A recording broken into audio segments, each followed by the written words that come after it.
Good morning, Malta and Gozo, and welcome to another episode of Lovin Daily. My name is Yannick Parch, and with me is Jonathan Chilia. We're going to be running you through today's top stories. After the headlines, stay tuned because we're going to have the Lovin Malta founder Chris Peregin on as a guest to discuss his departure from Lovin Malta and him joining the Nationalist Party. Before we start, a quick reminder to subscribe to Lovin Digest if you haven't already. It's a daily breakdown of the day's main stories in a bite-sized form sent to your inbox. So, as we said, our top story this morning is that Chris Peregin is leaving Lovin Malta to join the Nationalist Party's strategy team. Malta yesterday announced that it will be allowing unvaccinated travellers to enter the country on one condition. 81 migrants, including 3 migrants who were found dead, were yesterday rescued and brought to Malta. The Speaker of the House has voted against the adoption of a Standards Commissioner report into an ethics breach by MP Rosian Kutayar, and Jake Vella has completed the 100-kilometer swim challenge in aid of abandoned animals. Okay, so obviously the big news of the day, the big story of the day, Lovin Malta founder Chris Peregin will be leaving the company effective immediately to join the Nationalist Party. He will be joining them in a strategic role. He'll be taking care of, their strategy moving forward. Now, obviously, it goes without saying this is a major shock to our readers. I can tell you it was a major shock to many within the company as well. The company will now be led by acting CEO and head of content David Grech, as well as Chief Operations Officer Bettina Falzon. Chris Peregin will be, with us until the end of this month as part of a handover. At the end of today's episode, we will be speaking to him, interviewing him, speaking to him about, his decision to leave his company and his vision for the PN. Ahead of that, he did explain a little bit why he wanted to make this major change, saying, quote, "When I felt our democracy needed me to vote Labour, I did. Today it requires something else. The Nationalist Party is ready to be rebuilt and it must be rebuilt." So stay tuned to the end of today's episode to find out a little bit more about why Chris made such a big decision. Yep, a lot of change on the horizon. On to our next story. A new legal notice published yesterday has changed Malta's controversial ban on unvaccinated travellers. Hours before it was set to come into force. The changes will now mean that unvaccinated travellers to Malta will be allowed to enter as long as they are travelling from an amber list country, which includes all EU member states, and as long as they submit themselves to a period of quarantine. It has now been clarified that that period of quarantine is a 14-day period as it was before. So essentially, if you are not in possession of a COVID vaccine certificate, you will need to quarantine for 2 weeks. The new rules also mean that children aged 12 and over and those who cannot take the vaccine for medical reasons are also exempt from having to produce a certificate and will not be forced to quarantine. Instead, they will be required to show a negative PCR test done at least 72 hours before their arrival. The new measure also does not apply to those who had booked their flights to Malta before the changes were announced on Friday. The legal notice was in fact announced yesterday, just hours before the new rules were meant to come into force, and after Malta had received quite harsh criticism from the European Commission, which argued that the new rules were discriminatory. It remains to be seen whether this will change that position, but it is a solution, I guess. No, that's exactly it. So obviously, this story had got a lot of backlash. A lot of families had reached out to us saying that they were stuck in various countries. Many people's plans, their plane tickets had to be changed last minute. A lot of money was wasted. So it's very interesting to see that the government has listened to this. Has done a little bit of a U-turn on this. I mean, it was a very controversial decision. As you said yourself, the European Commission had even said that it was discriminatory. So it is interesting to see that the government is listening to this. But yes, once again, if you are coming to the island when you're unvaccinated, you will still need to quarantine for 2 weeks. Moving on to the next story. Early this morning at about 4:30 a.m., 81 migrants were rescued and brought into Malta. Unfortunately, 3 of these migrants did arrive dead, and an inquiry has been opened into seeing the circumstances around their deaths. So the migrants, not a lot of details have been issued about what the circumstances were, but the migrants were in peril, and the AFM, went out to them and rescued them. Investigations are being led by Inspector Daryl Boards, who will definitely be following in this, seeing what led to those 3 migrant deaths. Very sad story. I mean, it's summer. These stories never seem to go away, and it's probably one of the most frustrating subjects that we'll have to cover, because it never feels that there's a solution to it.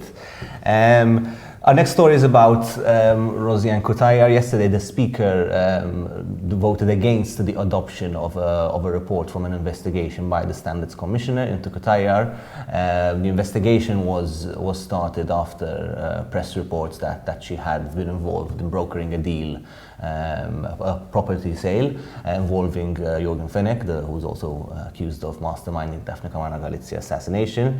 The ethics probe was recently concluded, and it did find that there was an ethics breach on the part of Kutayar. The report has been discussed in Parliament's Committee for Standards over the last 2 days. Yesterday morning there was another sitting in which the opposition presented a motion for the committee to adopt this report and therefore impose sanctions on Kutayar. As one could expect, government MPs voted against this, so the Speaker's vote was required to break the deadlock. The sitting was suspended and reconvened later that afternoon, at which point the Speaker declared that he would be voting against the adoption of the report, because he felt that there was still a number of unanswered questions. Now, this is debatable, but he called for further investigations by the tax commissioner into Kutayar. This was obviously met by outrage on the part of the PN's MPs, who insisted that if an investigation is to be carried out, then they should be able to bring their own witnesses to the committee to answer questions. And in fact, they wanted to call in Joseph Farrugia, known as a Tikka, who is one of Kutayar's associates and who has in many respects taken the fall for her by claiming that he was the only one to receive the funds. This was also opposed by the government's MPs, who refused to accept calling him up as a witness. Eventually the opposition asked for a vote to be taken in the committee, which would again have required the Speaker's vote to break the deadlock, and the Speaker outright refused, and in what was quite a surreal moment just got up and walked out of the committee. The PN expressed their outrage at this in the chamber following the meeting, and in fact even asked for a quorum in Parliament over it. It's quite surreal, like seeing him walk out. He just got up and said, "Okay, I'm leaving," and just left. I mean, just another day in Maltese Parliament. Another day in Maltese Parliament. And moving on to the final story, quite an inspirational story. Malta's youngest endurance swimmer has done it again. Jake Vella, who Lovin Malta has been following his story for about 4 or 5 years now, has completed a 100-kilometer swim challenge. This is an incredible challenge that he wanted to do to raise awareness and funds for abandoned animals and against plastic pollution in Maltese seas. His challenge was inspired by the recent challenge, the world record challenge completed by Neela Juice when he swam across the Mediterranean. Yesterday, Jake Vella, sent us a video message saying, quote, "I want to send a message to anyone who feels like giving up, whether they are obese or not." Now, obviously, Jake Vella is living with Rohad Net syndrome, which is a very, very rare disease, where basically his hormones make it very difficult for him to lose weight. So he's constantly working out, he's constantly doing these challenges, yet he remains obese. But it's incredible to see this little kid's endurance and determination. I mean, this is a guy who has every reason to stay at home, lay in bed, be depressed and whatnot, and yet he's the one that's getting out there, swimming 100 kilometers, and that's just the most recent challenge. So, from everyone at Lovin Malta, Jake, keep doing you, man. Well done, champ. I think what's most impressive is his age, because we've seen a lot of people kind of take on these challenges, especially after Neela Juice's kind of attempt. But he's a young young kid, then like most of us would definitely have not been doing anything as constructive. So well done. We're now going to cut to a short video of Jake, a message he sent us after completing his challenge, and then we'll be back with our interview with Chris Peregin. Stay tuned.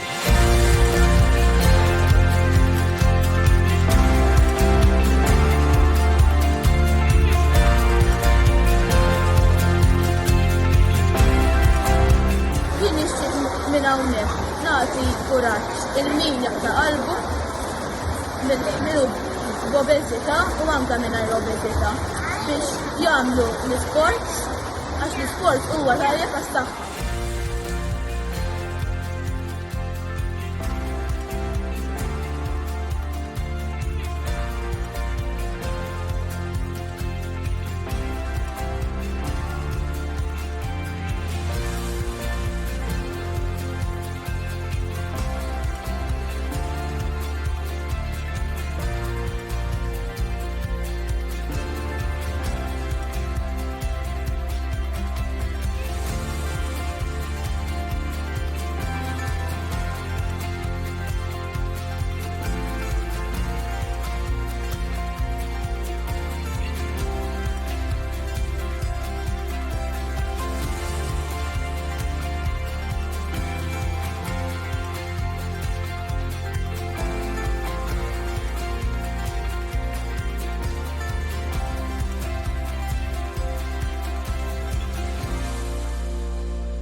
So we're back here on Lovin Daily. Today we've got Chris Peregin with us this morning. He's the founder of Lovin Malta and PN's new strategist. Thanks so much for coming in this morning. Thanks, John. It's weird. It's a little bit strange. It's a little bit strange. I never really thought I'd be interviewing you, especially on the other side, as it were. So obviously, you know, let's just jump right into it.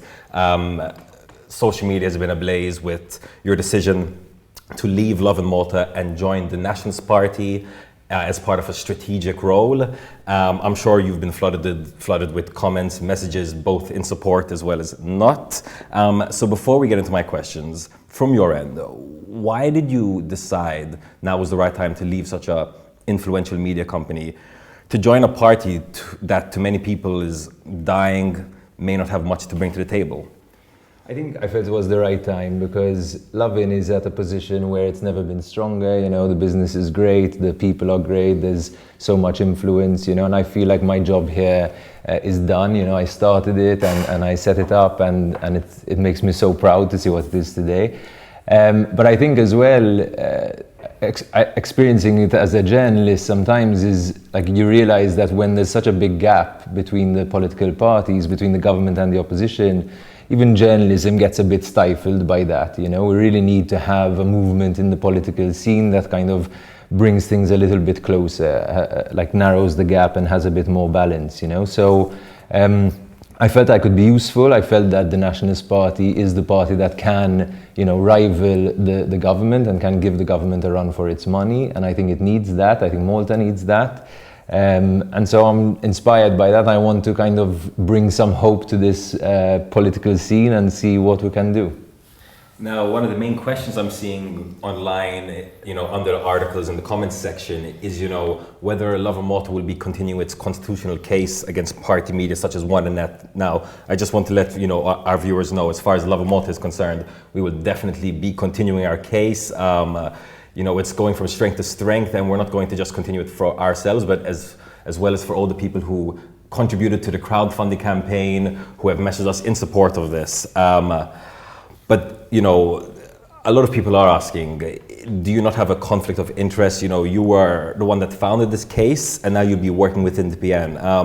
How do you reconcile, you know, having started the case and now being in a position where you could actually use that very media that you wanted to shut down?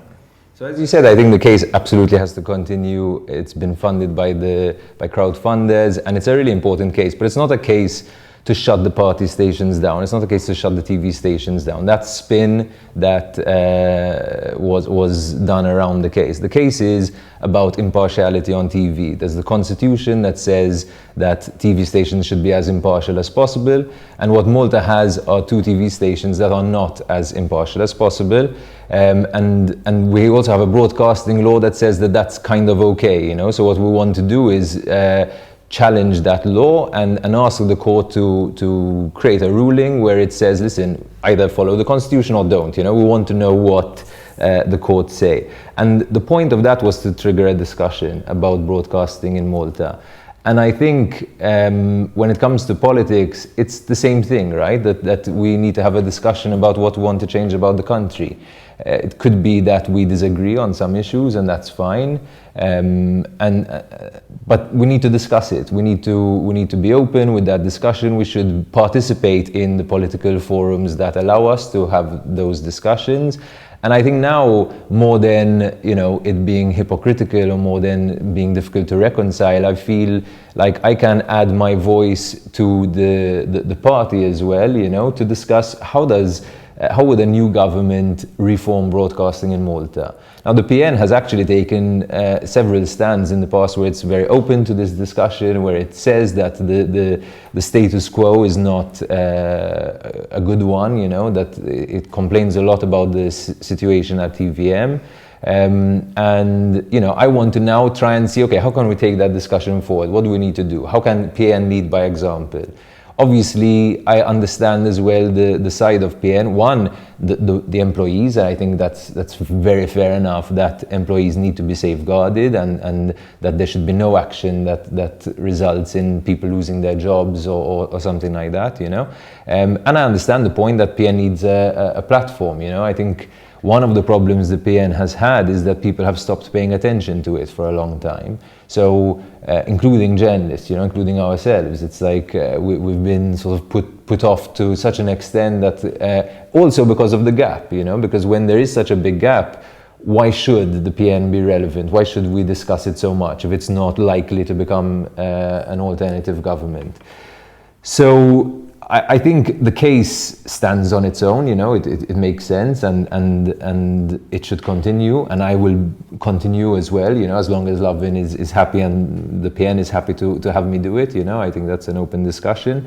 But I want to also have that discussion within the party. Again, not to threaten anyone's jobs and not to stop a TV station, but to discuss, does it make sense for a political party to own a media empire? Does it is it the best we can do, or is there an alternative? And I'm ready to bow my head to the party's decisions and the leaders' decisions. I'm not going in there to create some radical overhaul and insist it's my way or the highway. I want to make sure that we can bring more people into the party and have serious and credible discussions about what the next 10 years of Malta should look like. Now, a story that Lovin Malta has covered extensively, you yourself had written about it, was the fact that the PN has failed to publish a number of financial accounts for their companies, in some cases up to 2 decades nearly. Will you be pushing the PN to start publishing these financial accounts? What do you think? Yeah, of course I will. As in, I think it's a really important part of accountability. I think the PN has to lead by example, and it should show what it would do in government by doing it in opposition.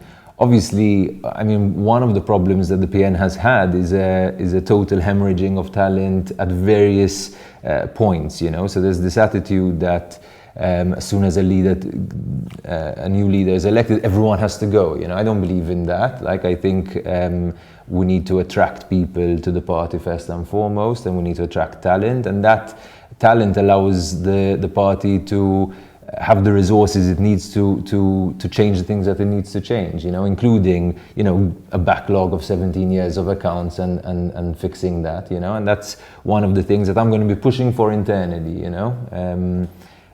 like many others, but not with the sense that it's my way or the highway, but in the sense that this is what's right. Let's try and, this is at least what I think is right.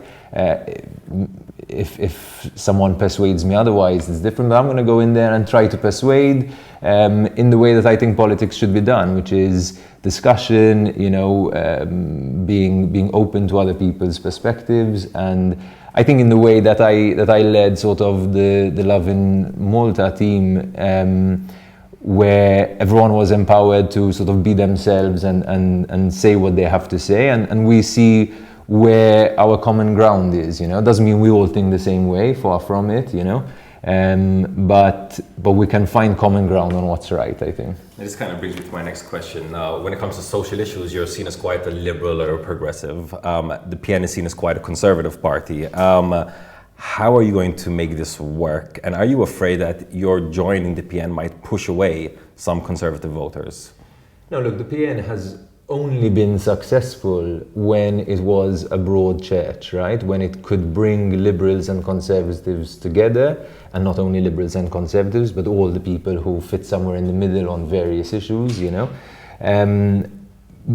together for a common cause, right? So first we have to define what's the common cause. The common cause can't be bring Labour down, you know, that's not enough. It needs to be, what do we want to change in the country over the next, 5, 10, 15 years, and working together to achieve that. I think once there is a clear plan, which can only be forged with more people, right? So the starting point needs to be open the door, let people in, let people who want to change something about the country or are unhappy about the country to participate and add their voice to the discussion.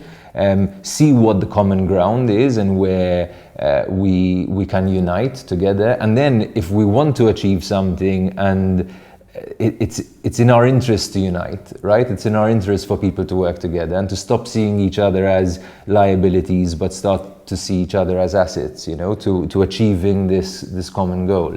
And that's what it's done, when the PN fought for democracy in the 80s, when it fought for EU membership, it had a very clear purpose and vision. And that clear purpose and vision allowed people to put their differences aside and work towards what they agree with. Obviously, the differences will remain, but that also changes, I think, with the discussions that you have. I think there isn't, I don't think like liberals are ever always right or conservatives are always right. You need a bit of that mix, and if you're able to take that mix and add value and create something that is purposeful and has a vision and it's useful for the country, then it works. People unite and people make it happen. And the value is very important, because what's the point of political parties, right? The point is to lead where the country needs to go, and that might mean understanding what the country needs right now. And it doesn't. And it needs to represent everyone. So you can't go in there and just represent liberals. It doesn't make sense. But it also doesn't make sense for all liberals to be afraid of the Nationalist Party or to not participate in the Nationalist Party, because then the Nationalist Party isn't representative and can never get into power to change the thing that we want to change, So, on the topic of social issues, you've been quite open in your position when it comes to things like cannabis or even abortion. These are topics that the Nationalist Party is seen to be conservative on. They've had conservative positions on, at least in the past. Will you be changing your position on these topics? I don't think well, first of all, I guess if I'm persuaded otherwise, I'm open-minded enough to change my mind. And to be fair, my positions aren't really extreme, My positions are that surely laws should change over time, and political parties should add value in seeing how best to change them, right? So I want to be a voice in the discussions that I think the party is having, will have, and will continue to have. And I don't think it makes sense for the PN to, constantly be on the losing foot on all of these issues. It doesn't make sense, and it shouldn't be the case. And Labour isn't on the winning foot because it doesn't have people who disagree with, among themselves. Like, there's lots of people within Labour who have different opinions on issues like abortion and issues like cannabis and other things. But what they do is they sit down together, they have a discussion on, what common ground they can find and what value they can add, and they propose that. And the people who form part of the party, possibly because the party is also so popular, it might be easier to kind of support it and say, okay, then if the leadership has agreed on this thing, then maybe we should support that instead of like criticizing it at the outset, So again, not going in there guns blazing. Obviously, there's a lot to change, but there's a real lot to change about the country, and it's not just a few issues that, you know, someone pops up every now and then. You know, there's big change, there's systemic change. There's like one of the things that worries me the most is our judiciary. You know, as in, we've got a system that is so inefficient that you can't possibly get justice, you know, because it's always delayed. And then if it's, no matter how delayed it is, then you could also get a really bad and wrong outcome, you know. And that means that the police can't, I mean, the grey listing, for example, is an issue which, because our justice system is so slow, even the results that the police force has managed to acquire aren't really results because they haven't finished in court, right? So we need to get faster with these things, we need to get better with these things, and that's just like one major issue. But then there's the environment, you know, there's economic issues, you know, how we're going to attract the right industries to Malta, there's planning issues, there's issues of respect, of well-being, you know, that like we walk out in the streets and we can breathe fresh air and not feel stifled in our own home, you know. And then the issues on which we disagree with, you know, we need to discuss and see where we find common ground and where we can add value. Moving on a little bit to the public's reaction. So obviously, as we said this morning, my feed at least was flooded with reactions to this. And a common theme was that, you know, a lot of people were a bit shocked how someone who founded an independent media house that is known to be so critical of both political parties would join one of them. You know, right now in Malta as well as globally, there's a lot of mistrust in the media. Do you think your move will only add to increased mistrust in journalists? I hope not. I think it will. I think Lovin Malta will really rise to the occasion, right? And I think Lovin Malta is independent. Like, first of all, let's understand what independent means, right? Independent means that it's not owned by a political party. You know, it doesn't have. It's not designed to serve an interest of a political party, but it's designed to be an independent voice of journalism. That's still the case. It was the case, you know. It doesn't mean that journalists don't vote, you know, or that journalists don't have, you know, can't make a decision, can't make up their mind between two parties, like who to support, you know. And it also doesn't mean that journalists can't leave the journalistic scene and join the political fray, which is our human right, you know, as in it's like really basic stuff. So it shouldn't, you know, and it's totally normal for journalists around the world to get into the political scene. Why? Because as journalists, what we do is we follow politics, we follow the country, we listen to people's gripes and the things that are bothering citizens. So it's quite natural to then want to participate at a different level, you know. I think superficially it's very easy to make, you know, those arguments of like, you know, the mask has fallen and all of this stuff, but I think that's, you know, time will prove that wrong in a big way. I think Lovin Malta is absolutely independent and will remain independent. And I feel I'm also independent, you know, as in I'm independent minded. I don't have, like, I'm making the commitment to be part of a political party, to help build a new government, and so I'm committing myself to being respectful of that. But that doesn't mean that I lose my free thinking, you know. It just means that I need to collaborate a little bit more and to use persuasion, to discuss internally as well, you know. Just like, you know, a newsroom has lots of disagreements, you know, but we don't like go out there on Facebook and say, because this guy said this to me, you know, and like, you know, let's cancel him kind of thing, you know. That's not how it should work. So yeah, I don't know if that answers your question. What's the reaction been? So from your end, you know, from the messages you're getting, I mean, I'm sure there's a bit of a mixture of betrayal from some sides, whereas other people might be feeling very hopeful as well. What's the sense you're getting from the public? I mean, to be honest, it feels like there's been a big dam and it's been broken, because my phone has been, you know, non-stop in terms of people saying thank you, you know, finally some hope, a breath of fresh air, I think you can do something, you know. And I've been thinking about getting involved as well, but I didn't know how, and now that I see a friendly face, then maybe I can, you know, let's meet up and things like that, you know.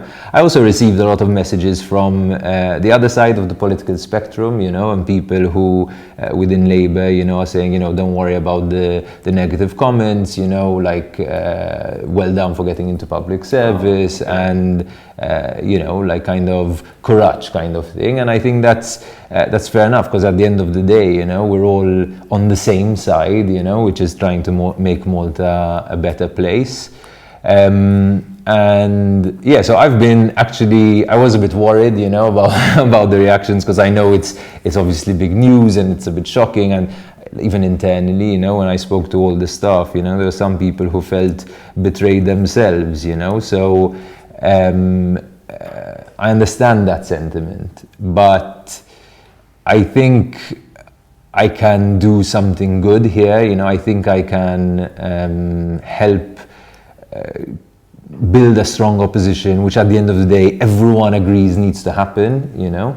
I think there are good people like the product is not bad, like there are good people there who have been dedicating and sacrificing in a really difficult time for years now, in a big way, and you know, we've not been giving them enough attention, I think, and I want to help that, you know. I feel like I've got some of the skills that are necessary, and so yeah, I'm just really excited to be able to start something new, because I like starting things that are new, and getting into this scene, you know, this political scene, which is scary, of course, you know. It's what everyone thinks it is, but it's also a bit better than what everyone thinks it is, you know. And I think we should stop being afraid to participate in the political scene, you know. Now, moving towards the end of today's interview,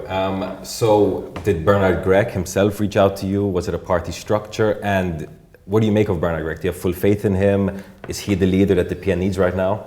Yeah, so I think, so I had been going through this thought process myself, first of all, you know. I felt that I was really, really, really worried by the gap between the government and the opposition, you know.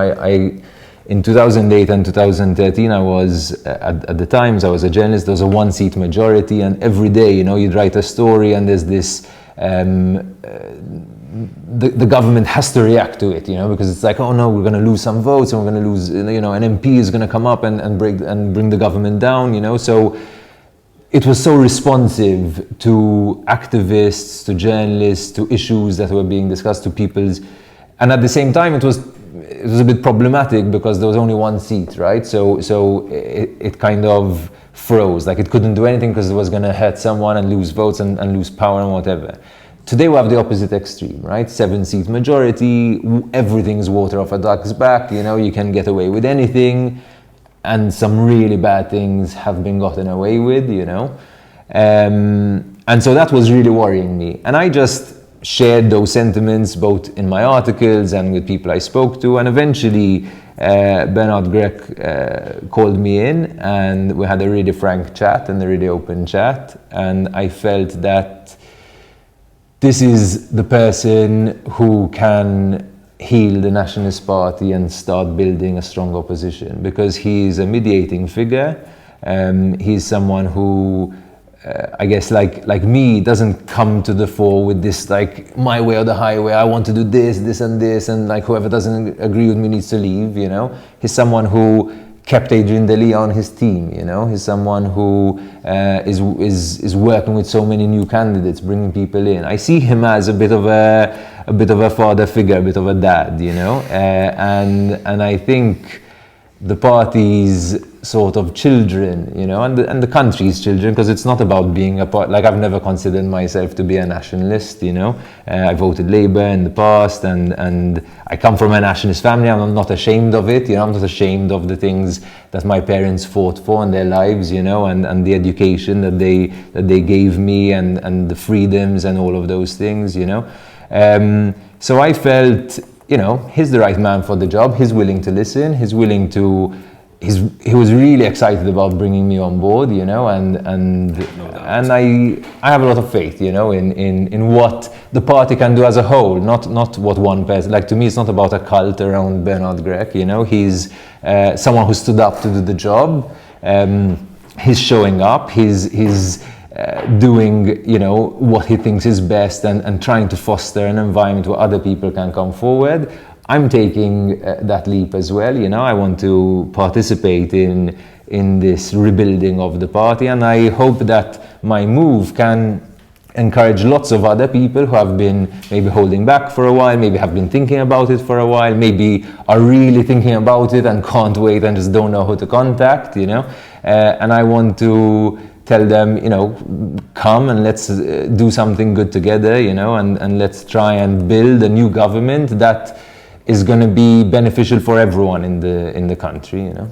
So when it comes to Lovin Malta operationally, this is your last month. Yeah. So who will be taking over the company now, and will you be involved at all with Lovin Malta moving forward? No, so to be true to myself, and this is where the non-hypocrisy comes in, you know, in a big way, I don't feel that I should have any involvement or any ownership of Lovin Malta while getting into the political sphere, because I think the journalists at Lovin Malta need to have the freedom to scrutinize even me and the party in absolutely the same way and as they always did, you know. So I'm going to be relinquishing everything, you know, my job as CEO, my directorship, my shareholding, and I'm doing that because I know that there's a whole team at Lovin, you know, has been here for many years now, you know, and especially David Grech and Bettina Falzon, who are basically the leadership team and have been, you know, that more than the viewers maybe have been leading this company for a long time now, you know, and they're perfectly capable of taking it to the next level that it needs to go to. Maybe more capable than I am, because maybe I was a bit too nostalgic about the early phase of Lovin Malta. You know, Lovin Malta has grown, you know, went from being the disruptor to the mainstream media in a couple of years, you know, and now it's time to sort of consolidate that and keep building it and keep attracting new talent and taking it into other directions, you know. So I'm really excited to see what is going to happen here and to follow that from the outside. I'm sure that only good things will happen, and it's in a really, really good and resilient state. And yeah, I'm going to be doing something else, but, you know, we'll hang out a bit like this, you know. So. Finally, you know, obviously Lovin Malta's readers and followers have been reading your guest posts, your opinion pieces, your articles for half a decade now, in various forms, seen interviews with you. So it's going to be very strange for them to suddenly see you leave this platform to join another platform, a party. So in what may be your last video message on Lovin Malta to the viewers, you know, what do you have to tell them? I think the same thing I said in my article today, which is if you're fed up about things in the country, you know, if there are things that annoy you, if you're just not happy with the status quo, whatever that is, it's your country and you can change it. You know, this isn't something where you have to wait for other people. You know, I'm not waiting for other people to change the Nationalist Party to get involved, so that I'm not waiting for other people to get into government so that maybe something changes. You know, I'm saying that when I wanted a really cool, independent, awesome media company in Malta, I set it up, and now it's so well set up that it doesn't even need me anymore, you know. And if I'm unhappy by the political situation, then I'm going to try and make that situation better. So my message is, whether it's something that you're unhappy with about your own life, or about the situation you're in at work, or the situation you're in the country, you have agency over that situation. You can change it. You just have to kind of bite the bullet and do it, you know. And hopefully my maybe crazy move, you know, inspires other people to make similarly crazy but good moves for themselves. Well, you know, Chris, you know, there's not much else to say beyond good luck. If you are able to elevate political discourse in Malta, which I'm sure is not going to be easy, so I'm not sure how that's going to work out, but maybe it would have all been worth it then. But only time will tell. But we will be following you closely. That brings us to the end of today's episode of Lovin Daily. From myself and the team, have a day full of lovin'.